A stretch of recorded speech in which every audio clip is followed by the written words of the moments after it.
자, 오늘 하나님께서 우리에게 주시는 말씀 듣겠습니다. 창세기 45장 1절부터 8절까지 말씀입니다. 창세기 45장 1절에서 8절입니다. 구약성경 71면입니다. 네, 교독합니다. 요셉이 시종하는 자들 앞에서 그 정을 억제하지 못하여 소리질러 모든 사람을 자기에게서 물러가라 하고 그 형제들에게 자기를 알리니 그때 그와 함께한 다른 사람이 없었더라.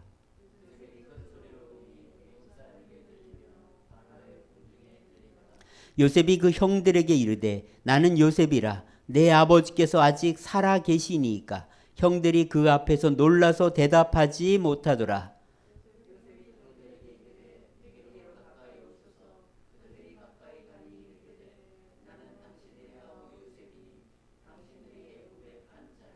당신들이 나를 이곳에 팔았다고 해서 근심하지 마소서, 한탄하지 마소서. 하나님이 생명을 구원하시려고 나를 당신들보다 먼저 보내셨나이다.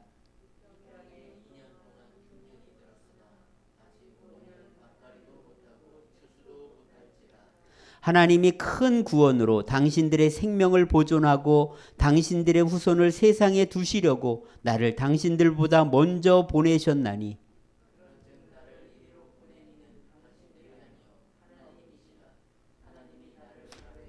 아버지로 삼으시고 그 온 집의 주로 삼으시며 애굽 온 땅의 통치자로 삼으셨나이다. 아멘. 예, 5학년 국어책에 나오는 트리나 폴러스가 쓴 꽃들에게 희망을이라는 책을 혹시 읽어보셨나요? 아주 얇은 동화책 같은 책인데요. 50년 동안 수백만 부가 팔리면서 세계 베스트셀러 20권에 들어가 있는 그런 좋은 책입니다. 한번 읽어보시면 좋겠는데요. 어떤 내용이냐면요. 줄무늬 호랑 애벌레 한 마리가 알을 깨고 세상에 나왔습니다. 너무 배가 고파서 열심히 나뭇잎을 갉아먹다가 이렇게 생각했어요. 삶에는 그냥 먹고 자라는 것보다 더 나은 생활이 분명히 있을 텐데 이 먹는 거 이게 다가 아닐 텐데 호랑 애벌레는요 몹시 흥분하고 애벌레들과 대화를 시도했어요. 근데 다 먹기에 바빠서 그런 거엔 관심이 없는 거예요. 어느 날 호랑 애벌레는요 꼭대기가 보이지 않는 기둥을 올라가는 애벌레 무리를 만납니다. 도대체 저 위에 뭐가 있길래 애벌레들이 저렇게 올라갈까? 이 호랑 애벌레도요 막 올라가기 시작했어요. 올라가려니까 어때요? 다른 애벌레들을 밟고 올라가야 돼요. 그래서 기어 올라가느냐 아니면 밟히느냐 둘 중에 하나인 거예요. 자, 이렇게 막 올라가다가 그곳에서 노란 애벌레를 만납니다. 그래서 둘은 그냥 우리 올라가지 말고 그냥 내려가자 해서 둘이 내려와요. 그리고는 신나게 놀면서 풀도 뜯어 먹으면서 사랑하면서 살게 됩니다. 하지만 시간이 흐르니까 줄무늬 애벌레, 호랑 애벌레가 이게 뭐가 있는지 한번 올라가 봐야 되겠다. 도대체 뭐가 있을까 궁금해서 다시 기둥을 향해서 올라갑니다. 노란 애벌레는요 혼자서 여기저기 돌아다니다가 늙은 애벌레를 만나요. 근데 이 늙은 애벌레가 막 꼬치집을 짓고 있는 거예요. 그러면서 이렇게 말합니다. 나는 나비가 될 거라. 그러면서 나비가 되는 법을 알려줘요. 어떻게 나비가 되냐? 애벌레 되기를 포기할 만큼 날기를 간절히 원하는 마음이 있으면 너는 나비가 될 수 있다고 이렇게 알려주고 이제 꼬치가 됩니다. 그래서 이 노란 애벌레도요 나비가 되기 위해서 애벌레 되기를 포기하고 꼬치를 만들기 시작하죠. 그리고 오랜 시간이 흘러서 정말 나비가 됩니다. 자, 그리고 이 노란 나비가 된 노랑 애벌레는 이제 호랑 애벌레를 찾아가서 말로는 통하지 않으니까 눈빛으로 어떻게 하면은 나처럼 될 수 있는지를 알려줘요. 그래서 그 믿음을 따라서 따라했고요. 결국 이 호랑 애벌레도 나비로 변화된다는 이제 그런 이야기입니다. 여러분, 이 트리나 폴로스가 쓴 이 꽃들에게 희망을이라는 이 책은 많은 생각을 하게 하는 책입니다. 인생은요 그냥 잘 먹고 사는 거, 내가 원하는 목표를 이루는 거, 그냥 사랑하면서 사는 거 이게 다가 아니라는 거예요. 마치 애벌레가 나비가 되는 것처럼 어쩌면은 우리가 상상할 수 없는 가능성과 희망이 우리 안에 있다는 것입니다. 그래서 이 책의 내용이요, 이 애벌레가 나비가 되는 그런 건데, 사실은 책의 제목은 뭐예요? 꽃들에게 희망을이죠. 애벌레가 나비가 되어서, 나비가요 꽃들을 찾아다니면서 꽃가루를 넘겨주니까 거기서 열매가 생기는 거잖아요. 바로 이 꽃들에게 희망을 주는 존재로 이 애벌레가 바뀌었다는 거죠. 여러분, 우리 안에는요 엄청난 가능성이 있다는 거예요. 그냥 먹고 자라는 거, 먹고 사는 거, 이것과는 비교할 수 없는 엄청난 더 나은 축복의 삶이 우리에게 있다는 것입니다. 근데 그거는 그냥 살면 없어요. 새로운 것을 도전하고 내 안에 그 가능성이 있다, 희망이 있다, 나는 할 수 있다, 하나님은 나에게 엄청난 은혜를 내려주신다, 이런 기대를 갖고 나아갈 때, 오늘 다시 말하면 애벌레 되는 걸 포기해야 돼요. 아, 지금 사는 게 다가 아니야. 내 삶에는 나비라는 새로운 가능성이 있어. 이런 희망을 갖고 나아갈 때 우리 인생이 달라진다는 것입니다. 이 꽃들에게 희망을 쓴 이분은요 캐톨릭 신자인데 신실한 분이에요. 그래서 단지 애벌레가 나비 되는 이야기를 하는 게 아니라 이분은 어쩌면 부활의 소망에 대해서 이야기하고 있다고 생각을 합니다. 우리는 이 세상 살다가 끝나는 존재가 아니라는 거예요. 우리는 새로운 생명으로 부활한다는 것입니다. 아니, 이 세상에서도 마찬가지요. 애벌레처럼 어떤 사람은 살 수도 있지만 내가 새로운 가능성과 희망을 가지고 새로운 것을 도전하면서 계속 나아가면 내 안에 나비 같은 새로운 가능성이 만들어질 수 있다는 것입니다. 많은 사람들은 이 세상이 다라고 생각하며 살아요. 그럼 어떻게 될까요? 하나님 앞에 갈 때 부활이 아니라 심판이 있을 것입니다. 왜요? 나를 만드신 하나님을 평생 부인하며 살았잖아요. 그리고 내 멋대로 살았잖아요. 그러니까 부활이 아니라 심판을 받을 수밖에 없는 것입니다. 많은 사람들은 인생을 일생이라고 생각해요. 그러나 아닙니다. 삼생이라고 보는 게 더 옳아요. 우리는 엄마 뱃속에서의 삶을 살았어요. 엄마 뱃속에서 이게 다겠지 했더니 어느 날 태어났어요. 그랬더니 이 세상은 너무나 아름답고 놀라운 세상입니다. 사람들은 이 세상의 삶이 다라고 생각하고 일생이라 생각하고 살아요. 그러나 그렇지 않다는 거죠. 죽음 이후에 하나님은 우리에게 영생의 삶을 준비해 놓으셨다는 것입니다. 그래서 여러분, 오늘 우리는 인생이 한 번이 아니라 우리는 영원한 삶도 우리에게 있다는 것을 늘 기억하면 살아야 돼요. 하루살이와 메뚜기가 놀았어요. 실컷 놀고 이제 저녁 때가 돼서 메뚜기가 하루살이한테 이렇게 말했어요. 우리 내일 만나자 그랬더니 하루살이가 뭐라 그랬을까요? 내일이 뭔데? 내일이란 게 있어? 하루살이에겐 내일이 없습니다. 메뚜기와 개구리가 또 신나게 놀았어요. 개구리가 이렇게 인사했어요. 내년에 만나자 그랬더니 메뚜기가 내년이 있어? 내년이 뭔데? 하루살이에게는 내일이 없고요. 메뚜기에는 내년이 없어요. 그럼 내년이 없는 걸까요? 내일이 없는 걸까요? 세상 사람들은 무슨 영원한 세상이 있냐 이렇게 말하지만 그렇지 않습니다. 죽음 이후에 반드시 심판이 있고 영원한 삶이 있다는 것입니다. 자, 우리가 지난주에 이어서 요셉을 오늘도 보는데요. 아브라함이 이삭을 낳고 이삭은 야곱을 낳죠. 야곱은 4명의 부인을 통해서 12명의 아들을 낳는데 그 중에 11번째가 요셉입니다. 특별히 자기가 사랑하는 라헬이 낳은 아들이기 때문에 요셉을 특별히 사랑해서 채색 옷도 만들어 줬죠. 근데 그것 때문에 형들이 요셉을 미워해요. 결국은 어떻게 해요? 죽이려고 시도까지 하죠. 다행히 유다가 제안을 해요. 자, 이 유다가 뭐라 그러냐면 죽이면 뭐하니? 우리 저 장사꾼 지나가는데 팔아버리자. 그래서 결국은 종으로 팔아버립니다. 그래서 구덩이에 꺼내서 종으로 팔아버려요. 그래서 애굽에 가서 이제 종살이가 시작됩니다.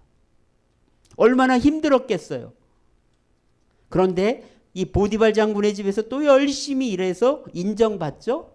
잘 나가나 싶었더니 또 성추행범으로 몰려서 결국 또 감옥에 갑니다. 또 감옥에서도 열심히 살아요. 희망은 없어요. 근데 그곳에서 왕의 신하 2명을 만나죠.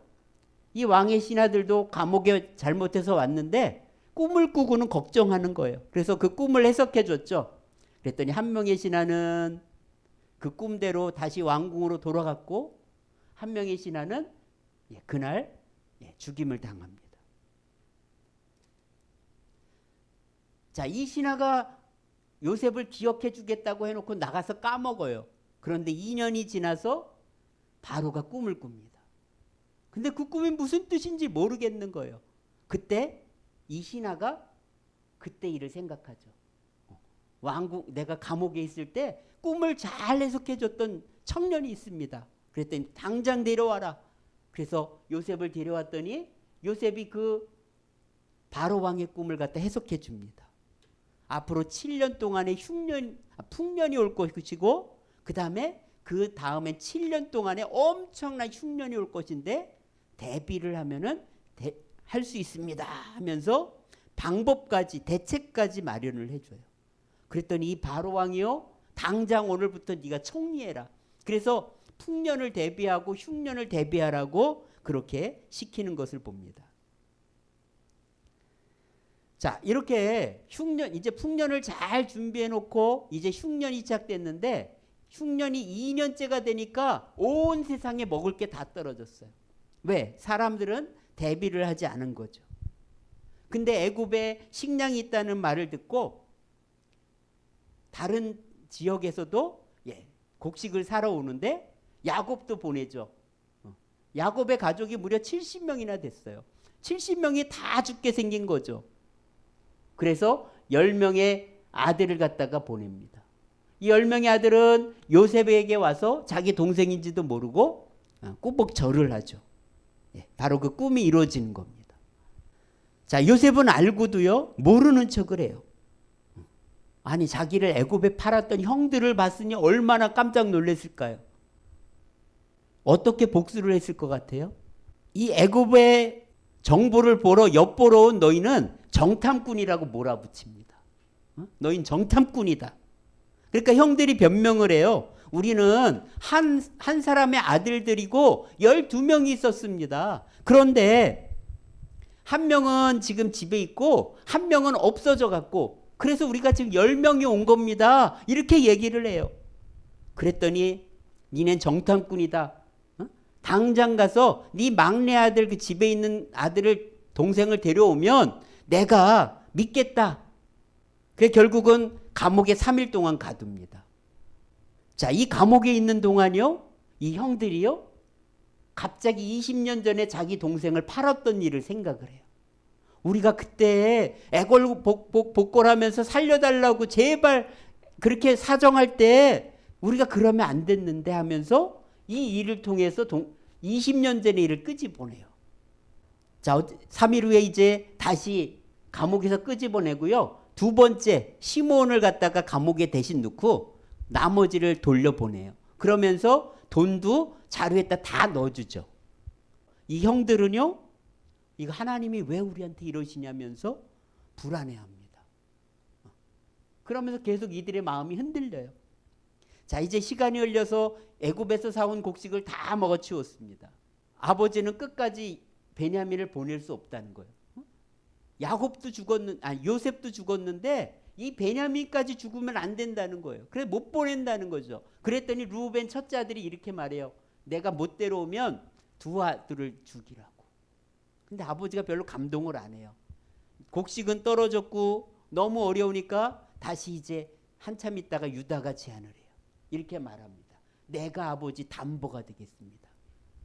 만약에 베냐민은 문제가 생기면 내가 내 생명을 걸겠습니다.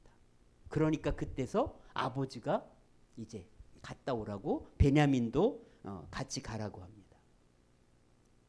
자, 이렇게 해서 이제 곡식을 사러 갔는데요, 이번에는 요셉이 자기 집으로 부른 거예요. 그러니까 더 놀랬죠. 형들은 도대체 왜 이러냐, 왜 우리를 집으로 부르냐 이거죠. 요셉이 오자 절을 하고요, 집에서 준비해왔던 예물을 갖다가 드려요. 그리고 돈도 다시 갖다 줍니다. 이제 식사를 대접하는데 베냐민에게만 음식을 5배를 줍니다. 다 또 그냥 1인분 주는데 베냐민한테는 5인분을 주는 거예요. 왜 이렇게 했을까요? 형들이 질투하나 안 하나 보는 거예요. 왜 저놈만 저렇게 많이 주지? 근데 그러질 않는 거예요. 왜? 형들의 마음이 지금 다 베냐민 하나가 얼마나 중요한지를 알고 있거든요. 그게 아버지의 마음이거든요. 그 마음을 알고 있는 거예요. 그러니까 베냐민을 잘해주는 게 오히려 형들은 좋은 거예요. 요셉이 아마 그걸 통해서도 감동했을 것입니다. 자, 그리고는 이제 다시 곡식을 다 팔아서 돌려보냈어요. 한참 가고 있는데 청지기를 보냅니다. 그리고는 이렇게 말해요. 은잔이 없어졌다. 만약에 은잔이 나오는 사람이 있으면 우리 종이 될 거다 해갖고 다시 다 돌아왔어요. 첫째부터 해서 다 자루를 뒤졌는데 누구에게서 나왔어요? 베냐민에게서 나오는 거예요. 형들이요 옷을 찢습니다. 이 저놈 또 무슨 짓을 한 거야 이렇게 동생을 갖다가 의심하는 게 아니고 왜 어째서 베냐민이 하필 하면서 다 옷을 찢는 거예요. 이걸 보고 또 요셉이 아마 놀랬을 것입니다. 자, 그때요 유다가 이렇게 말해요. 만약에 이 베냐민을 데리고 가지 않으면 우리 아버지는 죽습니다.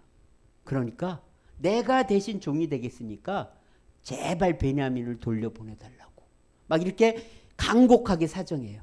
구약 성경에서 한 사람이 제일 길게 말한 이야기가 이 유다의 그 이야기입니다. 요셉이 그때 눈물을 흘리는 거예요. 참을 수가 없는 거예요. 야, 형들이 이렇게 달라졌구나. 자, 그래서 바로 오늘 45장 1절 이 말을 듣고 그 정을 억제하지 못하고 이제 울기 시작합니다. 그 전에는요 들어가서 울고 나왔어요. 큰 소리로 울어요. 그러면서 아버지 안부를 물어보고요. 그러면서 형들한테 위로합니다. 자, 한번 5절 말씀 한번 읽어볼까요? 시작. 당신들이 나를 이곳에 팔았다고 해서 근심하지 마소서. 한탄하지 마소서. 하나님이 생명을 구원하시려고 나를 당신들보다 먼저 보내셨나이다.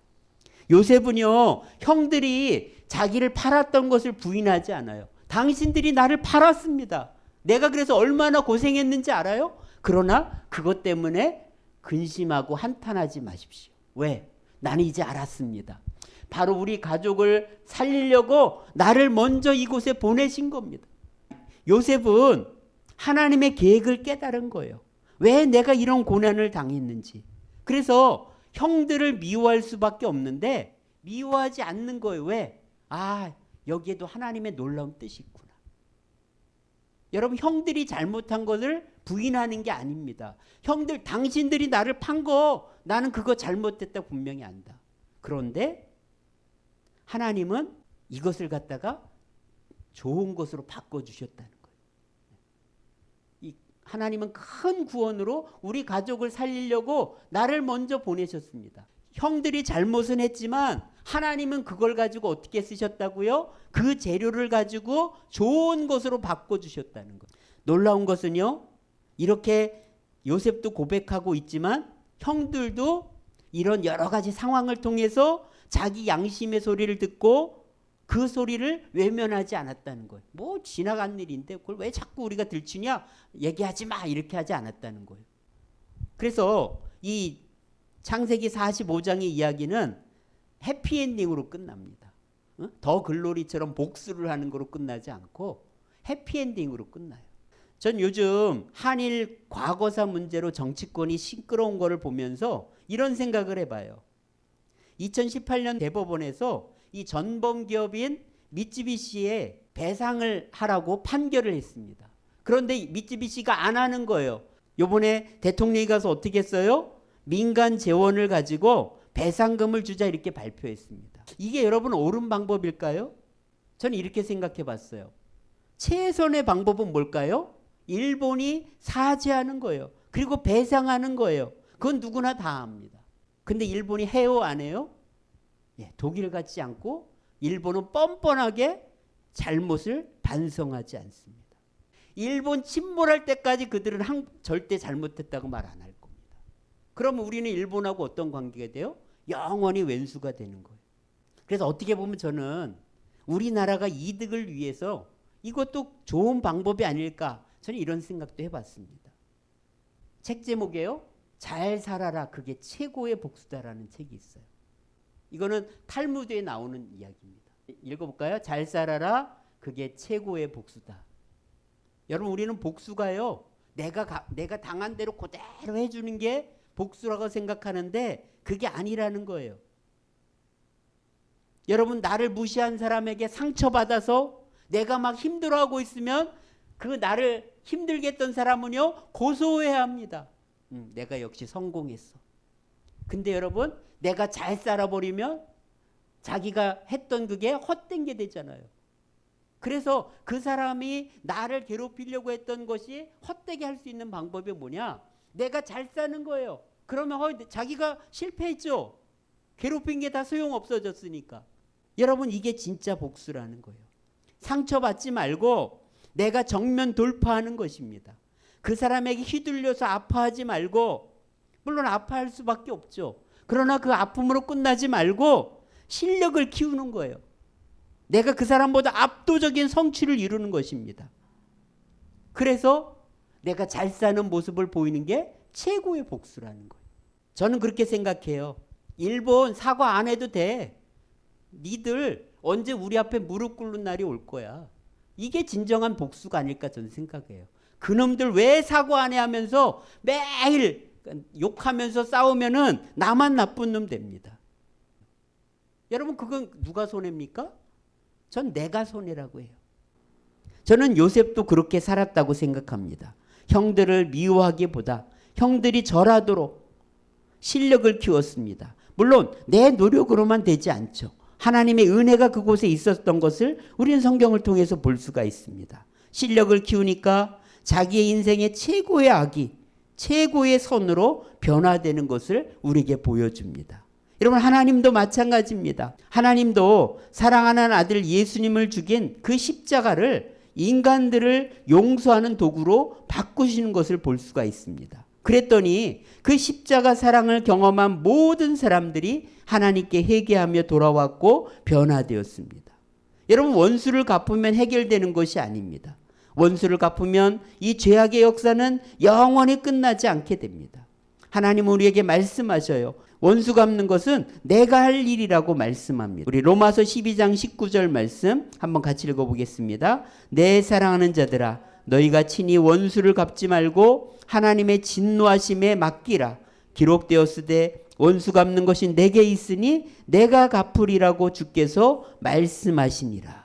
여러분 원수 갚는 것은 누구에게 달린 일이라고요? 하나님께 달린 일이라는 거죠.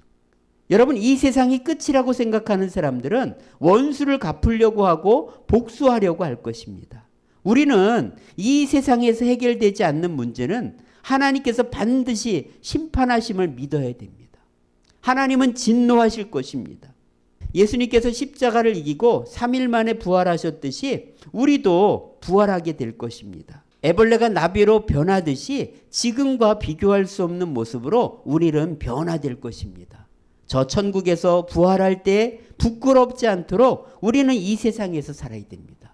그래서 땅만 추구하지 말고 하나님과 함께하는 시간을 더 확보하면서 믿음으로 살아가야 될 것입니다. 그러면 요셉의 삶을 아름답게 쓰신 것처럼 오늘 우리의 삶도 아름답게 쓰시고 해피엔딩으로 우리를 축복의 길로 반드시 인도하실 줄 믿습니다.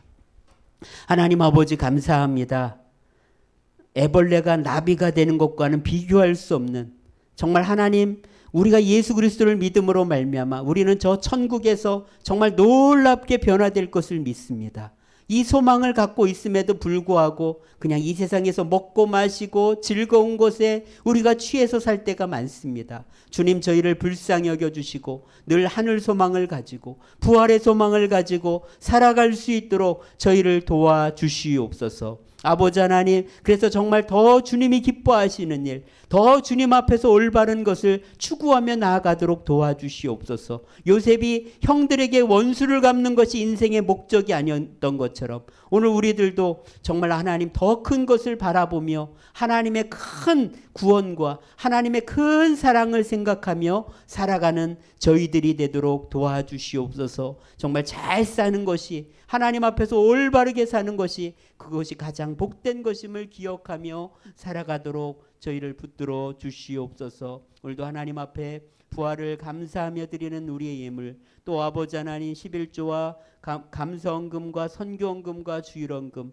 주님 기억해 주시고 이 물질이 귀하게 쓰여지도록 도와주시고, 그래서 정말 한 생명이 더 구원 얻는 하나님 그 축복이 있게 하여 주옵소서. 우리 구주 예수님의 은혜와 하나님의 크신 사랑과 성령의 충만인도 함께 하시니 오늘도 믿음으로 부활의 소망으로 살기로 다짐하는 우리 모두에게 이제로부터 영원까지 함께 하시기를 간절히 축원하옵나이다. 아멘.